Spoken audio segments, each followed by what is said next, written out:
Setelah insiden itu, perusahaan itu berganti bos dan membuka lembaran baru, tidak lagi mengambil bagian dalam kegiatan ilegal. Namun, bagaimana mereka bisa begitu berani untuk memaksa Alexa? Akar kejahatan sudah tertanam di dalam tulang mereka. Haruskah aku membawa beberapa orang bersamaku untuk menjemput Nyonya? Gilang menyarankan, kau tidak perlu pergi, aku akan pergi sendiri. Setelah berbicara, Kenzi bangkit berdiri dari kursi kantornya, mengambil kunci mobil dan meninggalkan gedung. Bukan Alexa tidak mengetahui masa lalu kreatif Senturi, tapi sudah beberapa tahun terlewati. Bukankah mereka sudah membuka lembaran baru dan melihat kesuksesan sebagai hasilnya? Kenapa mereka tiba-tiba menggunakan metode tercela semacam itu terhadap dirinya? Alexa bergegas ke restoran dengan perasaan campur aduk, mempersiapkan dirinya secara emosional saat dia semakin dekat.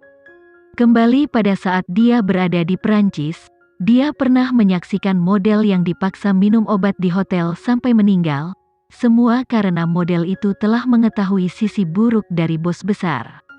Industri ini memiliki terlalu banyak cerita pahit, tidak seperti gambaran glamor yang terlihat pada halayak umum. Alexa mengumpulkan pikirannya dan mengingatkan dirinya untuk tetap tenang. Dia tidak sendirian, dia punya Kenzi. Setengah jam kemudian, Alexa tiba di tujuannya, tapi dia tidak segera masuk. Dia menunggu dalam diam di mobilnya. Dia baru saja mengirim alamatnya kepada Kenzi belum lama ini, jadi dia memutuskan untuk menunggu pengawal tiba sebelum dia masuk untuk mencari Natalie. 10 menit kemudian, pengawal belum tiba, tapi orang-orang di kreatif Senturi telah menelpon dan mendesaknya. Alexa meletakkan ponselnya bersiap untuk bergerak, tapi di antara kegelapan, sebuah lengan panjang membentang untuk menahannya. Dia berbalik dengan waspada. Menyadari itu adalah lengan Kenzi, dia menghempaskan napas lega. "Kenapa kau di sini? Ayo, masuk terlebih dahulu." Kenzi menempatkan lengannya di atas bahu Alexa, dan bergegas masuk ke dalam restoran. Dia melewati semua staf dan langsung menuju ruang VIP.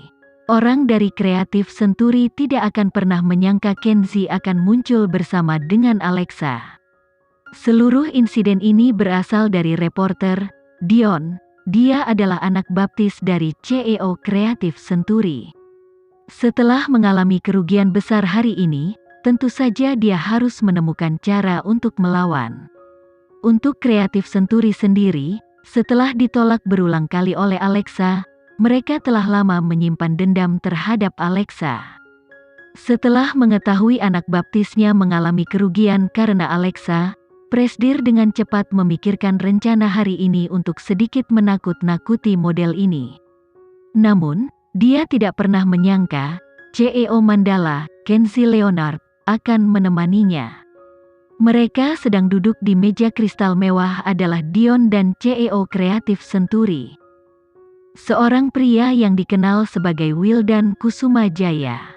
Kenzi tiba dengan Alexa dan duduk di depan mereka berdua dan menatap tajam pada mereka.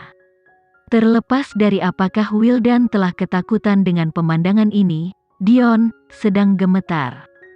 Dia pikir dia melihat sesuatu. Bagaimana mungkin Kenzi Leonard akan membantu Alexa menyelesaikan masalah ini? Siapa Alexa Geraldine? Bagaimana Alexa bisa melakukan ini? Aku tidak menyangka dengan mengundang Nona Alexa, aku bisa bertemu dengan Presdir Kenzi Leonard dari Mandala. Maafkan aku karena tidak keluar untuk menyambutmu. Wildan itu berumur 40 tahunan, dia kurus dan terlihat bersemangat. Tatapan mata menusuknya menyapu pada Kenzi dan Alexa. Aku kira pasti ada kesalahpahaman di sini. Jika aku tahu Nona Alexa entah bagaimana memiliki hubungan dengan Presdir Kenzi, aku tidak akan melakukan hal dengan begitu sembrono, tidak peduli seberapa beraninya aku.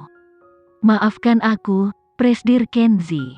Tidak heran Nona Alexa berhasil keluar dari begitu banyak situasi sulit. Ternyata itu karena dia memiliki Presdir Kenzi yang mendukungnya.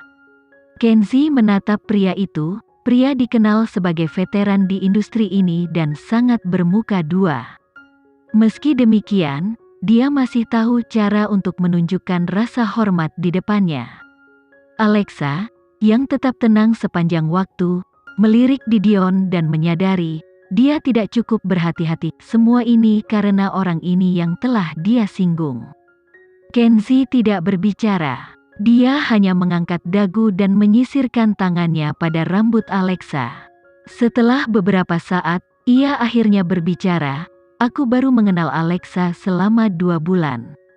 Secara pribadi, hubungan kami sangat baik, tapi kami tidak pernah melewati batas profesionalisme. Dia tidak membutuhkan dukunganku, jadi aku tidak merasa perlu mengatakan apa-apa di depan publik. Model kecil ini cukup menarik. Dia tidak ingin bergantung pada siapapun untuk membantunya semakin maju, jadi aku pun tidak membantunya dengan cara apapun. Tapi itu bukan berarti aku akan membiarkan siapapun untuk menyentuh tubuhnya." Sementara berbicara, aura dingin terpancar dari mata Kenzie. "Itu bukan peringatan biasa. Jadi, aku berharap ini akan menjadi yang terakhir kalinya. Bagaimana menurutmu, Tuan Wildan?"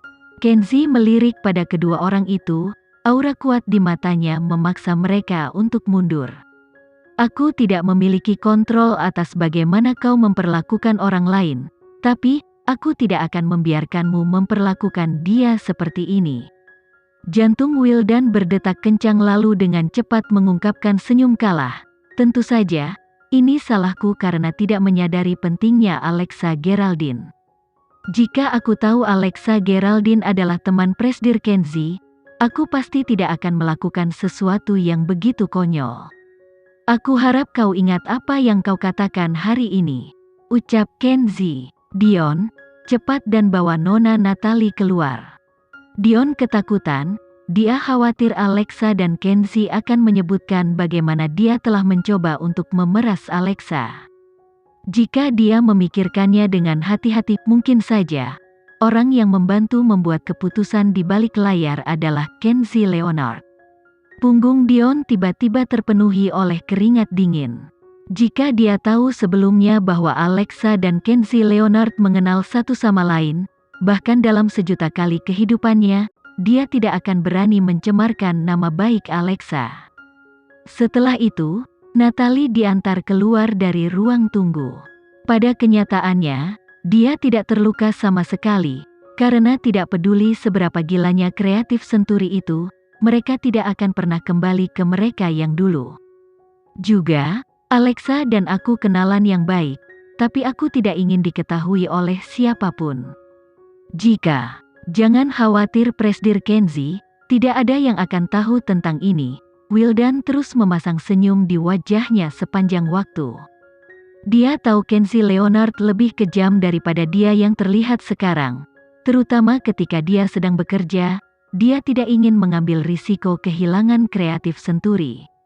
Mengenai kontrak manajemen Alexa, dia tidak akan menandatangani dengan kreatif senturi, jadi jangan buang waktumu. Tentu saja, ekspresi Wildan adalah salah satu sanjungan. Dia tersenyum pada Alexa, "Nona Alexa, maaf telah menyebabkan begitu banyak masalah untukmu." Alexa menatap pada Natalie tanpa menjawab Wildan.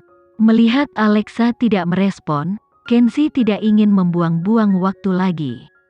Jadi dia bangkit berdiri dan membawa keduanya meninggalkan dari restoran. Ketika Wildan menyaksikan trio itu pergi, dua orang ini memiliki hubungan yang tidak biasa.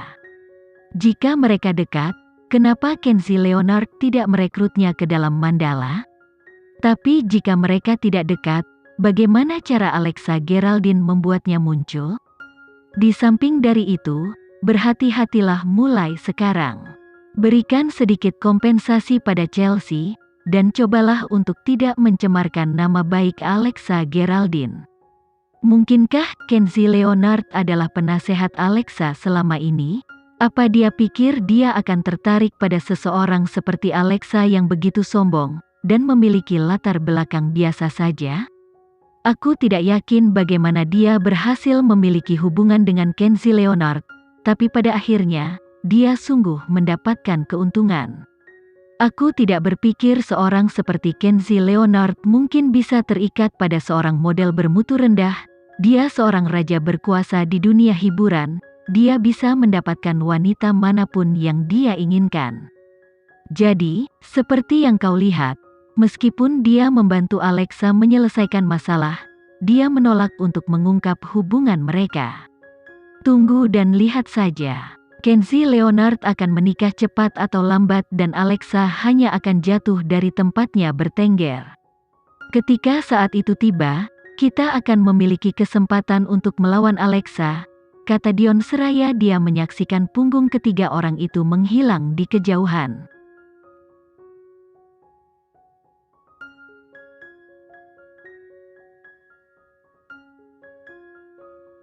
Sekian dulu ya video kali ini. Kita lanjutkan lagi videonya di lain waktu. Oh iya, bagaimana menurut kalian? Semoga bisa sedikit menghibur kalian semua.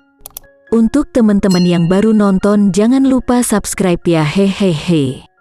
Dan kalau teman-teman ada yang ingin gabung langganan, bisa langsung gabung saja untuk dapat fitur yang menarik dan sedikit membantu Mimin. Terima kasih banyak sudah menonton, sampai jumpa lagi, bye.